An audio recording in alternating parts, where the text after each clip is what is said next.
footwork on the reformer. This is done with all the springs on. You could even take the springs up to the higher gear if you want to work for strength, or you could go all the way down to one spring to make it even lighter. When you go to one spring, you're actually trying to activate all the muscles that aren't showing up naturally. So there's huge benefit for you to do it that way as well. I highly recommend going back and forth in different weights and not always using your ideal weight. I think people get stuck in their favorite weight and they want it to feel that exact same way every time, but that doesn't translate to life. Sometimes we have to work harder to get up a hill. Anyway, I don't need to get into all of that, but I want you to go ahead and choose a weight. Try to choose a different weight each time you play this video. We're going to start on your back. Heels are on in parallel. Hands are down by your sides. You're going to have your feet right in line with the heads of the femurs. The rib cage is going to funnel down. We're thinking of getting into our breath here. So this is a way to actually wake up the entire body, not just the feet. We inhale to prepare. On the exhale, we hollow the belly, funnel the rib cage down towards the pelvis, and we squeeze the sits bones toward each other to press out, and then inhale back in. Exhale, we press out. Inhale back in. Exhale, press out. Inhale back in. Exhale. And inhale. Exhale. Being careful not to use the springs to ride back in. I'm creating my own co-contraction. I'm creating resistance on the way back in as well. Exhale. Classical Pilates actually does the opposite breath to help emphasize the way back in, creating that resistance on the way back in. Last one. Inhale back in. Now we're going to go down to the bottom. We're going to tone the spot right at the top of the hamstrings, the base of the glutes, and you're going to pulse your legs. So it goes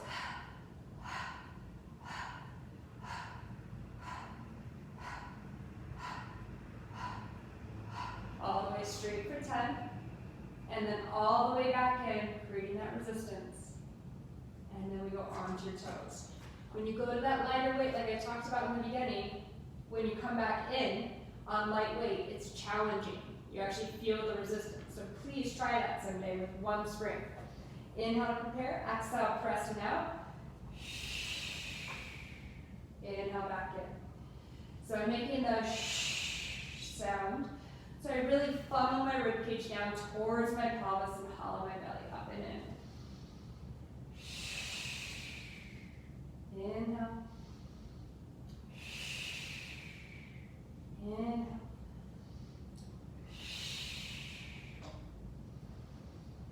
Make sure that inhale is just as much time as the exhale, so you don't use less time on the way back in. It matches.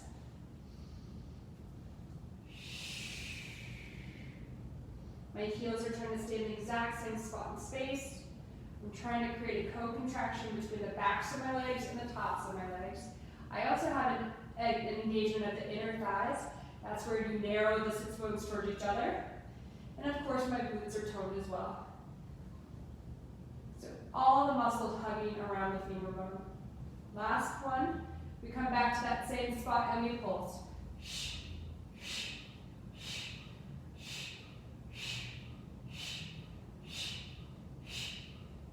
All the way straight for 10.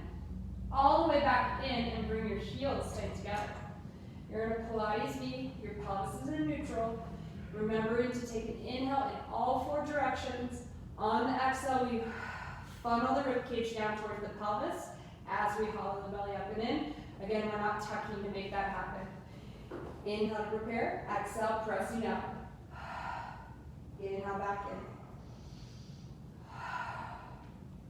Inhale. Inhale. Inhale. Inhale. Last 2. Inhale. Last one. Inhale. And pulse.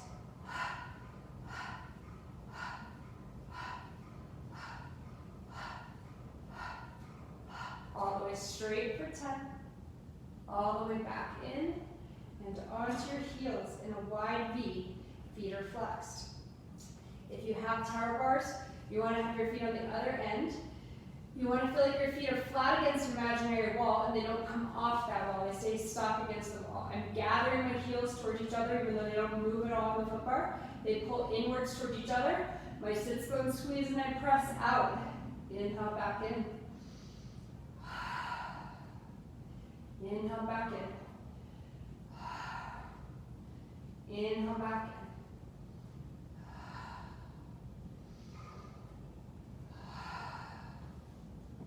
Check in with your pelvis, make sure you're nice and stable. We want a third of our full turnout, so we don't want to go for this giant turnout here. We want to find a spot where we still have that co-contraction with the inner thighs. Really focusing on the breath. I'm feeling a bunch of ab work. It's not just leg work right now. It's a ton of ab work as I funnel that rib cage down and pull my belly up and in without tucking my pelvis. Last one here, and we pulse.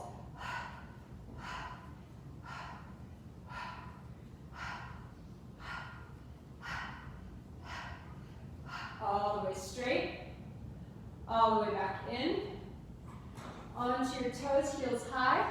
Inhale to prepare. Exhale, we press out.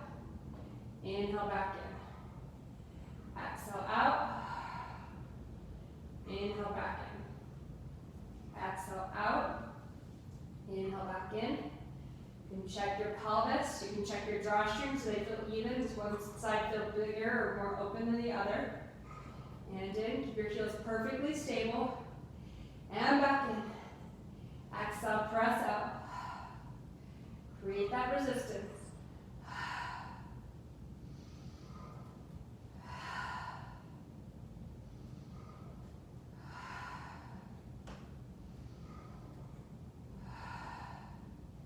And we pulse.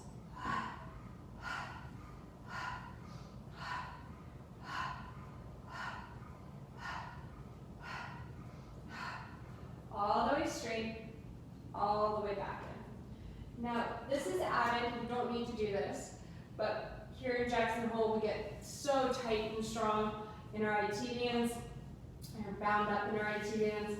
We want to lengthen them out and get our VMO just as strong, VMOs, just as strong. So we are going to bring our knees tight together, squeeze those knees tight, tight together. The more you drive them in towards each other, the better. Notice your feet. This is the tendency people have with their feet to split to the outside. I want you to lift your heels and think of a straight line from the big toe to that inside part of the knee that's touching the other side. You're going to inhale to prepare. On the exhale, you press out only as far as you can maintain that, and then inhale back in. Exhale, press out just to where you can maintain that. Inhale back in. Exhale, inhale.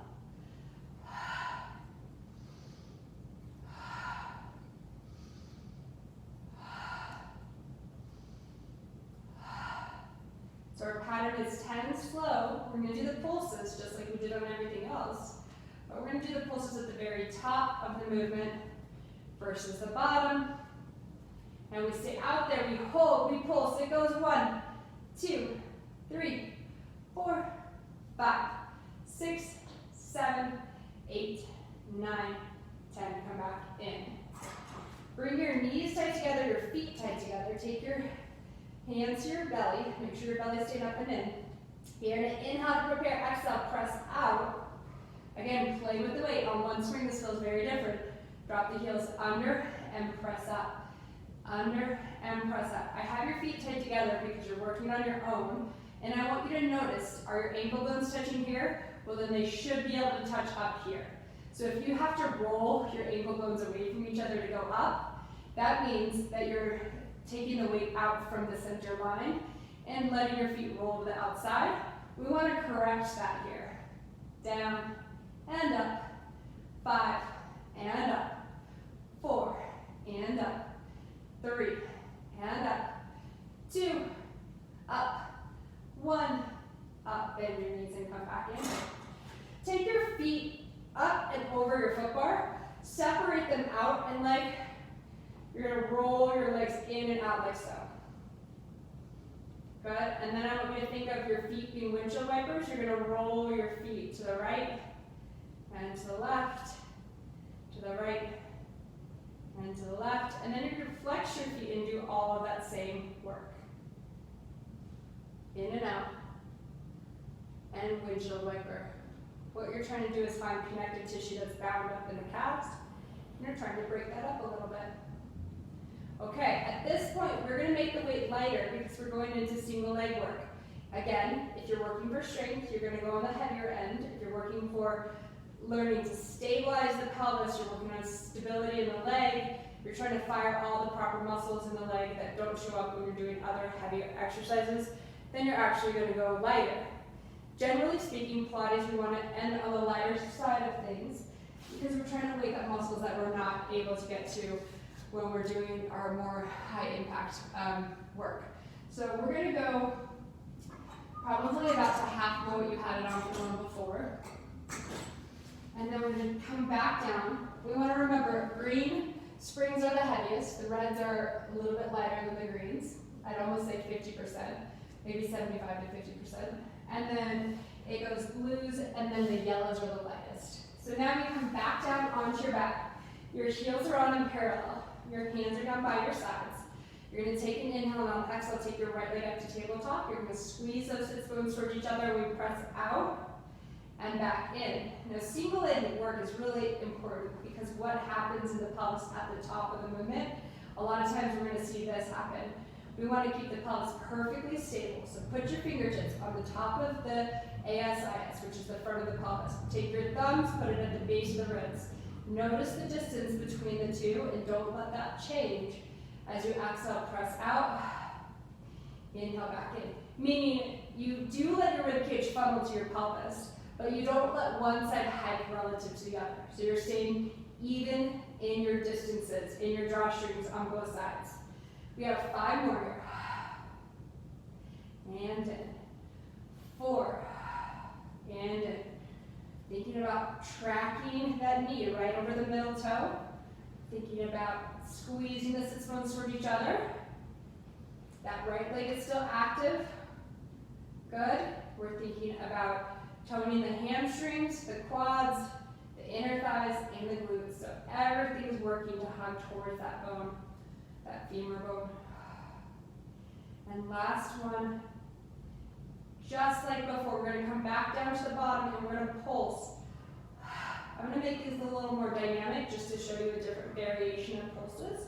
So these are a little bigger than the other ones. When you make them small, you're trying to wake up and activate the back of the leg. When you make them big, you're trying to pump and work the whole leg at the same time. So it's a little more full body, difficult work.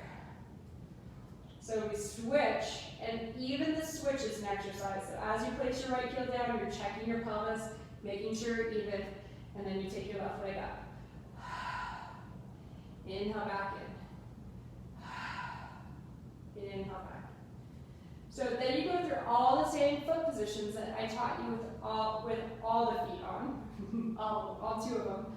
So you go through all the different positions, going left to right, in all of them.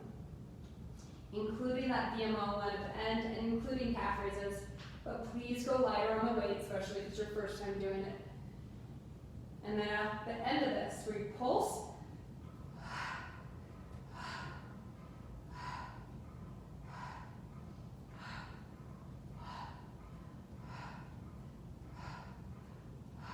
we always go all the way straight to use that activation, and then come back in. So just a reminder, from your heels, then you do the same thing on your toes, same thing in a Pilates V, same thing in a wide V on your heels, and same thing on your toes in a wide V, then that VMO. I'm going to stop the video here. Good luck.